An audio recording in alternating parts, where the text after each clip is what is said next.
Today, we're gonna learn how to do a backflip. 3, 2, 1, drop!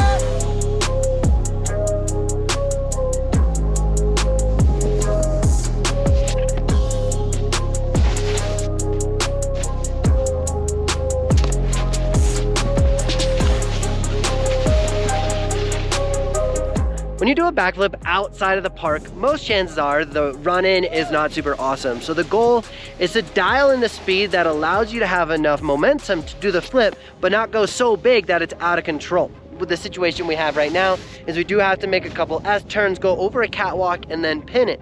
So internally, I am thinking about getting my turns as dialed as possible and then trying to set up my flip on one edge for as long as possible. Now, the reason I like to do this is if I need to add a small speed check, it's not a big deal. And it's not gonna actually make me turn or change directions. Secondly, I can focus on being on one edge, allows my mind to be clear to focus on the jump.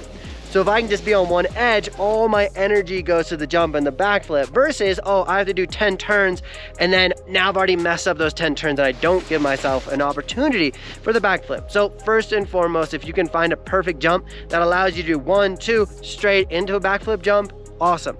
The situation we have here, because I'm efficient with my energy, is we have a wind lip that has naturally formed a backflip jump. So we are working with what we have. So today's video is actually sponsored by my goggle company, and it's called BENETEK. Now, after the last 25 years of me snowboarding, I wanted to create a goggle company and improve on a couple features. So one of them is I created this magnetic goggle, magnetic lens, pretty freaking awesome, but I've added these little notches in there. So once they're lined up on your goggle, that you're gonna be able to have a lot more structural strength up and down, so that when you're able to take your goggles on and off, that you're not just pinching the goggle and the goggle is popping out. So you have a lot more vertical strength structurally on the lens. Another cool, awesome feature about this is they have the over the glasses notch. So if you have prescription glasses, you're still going to be able to wear these, and these are a medium/small frame. They're not the biggest, widest goggle, so just be aware of that when you are ordering. So if you want some information, you want to pick up a pair of your goggles and help make this company as amazing as possible, go ahead and check out the link in the description, because you're gonna have the most up-to-date information. And our tagline here at Viewfinders is, let's make the mountain your playground. So go ahead and pick up a pair and let's have the most amazing season ever, because you can see better. Let's get back to the video. So now when it comes to actually doing the backflip, a big problem a lot of people have is as they're going into the jump, they're actually really tall. So your natural movement is to move in the opposite direction, which is to collapse at the lip. You actually want to start relatively small before the jump starts to turn into a transition.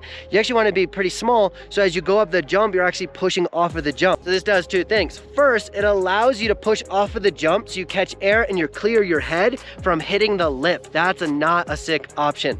The other thing is, as you push off the jump, you're dictating how much rotational momentum you create. If I go into the jump and I just G out and I just happen to flip and flop, I have no control, and I'm on a ride on a roller coaster, which I have no control of. I'd rather be in the front seat driving my car where I have control of everything. So first and foremost is dial your body position on the run-in, and then second is dial your body position on the takeoff, and then third is what is the actual flip that we're doing. We have tons of variations of different flips. We can do a wildcat where your lead shoulder essentially stays in line with your board and you flip over your tail.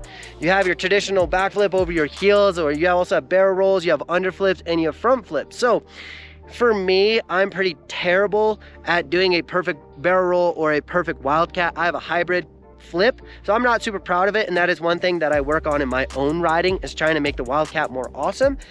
So first and foremost, find one that is going to be the most intuitive to you and natural, and make sure you get that flip and you commit to the flip.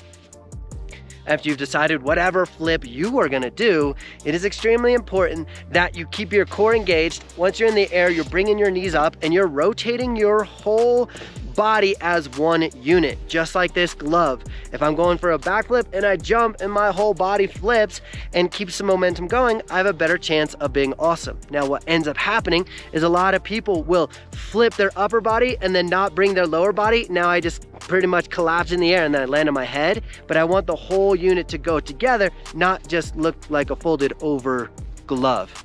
once you're in the air, you are not trying to necessarily spot the ground as soon as possible, because if you just start to flip and then you look for the ground, a lot of times you'll look and rotate your shoulder and then you start spinning upside down. You're in a helicopter upside down going to crash.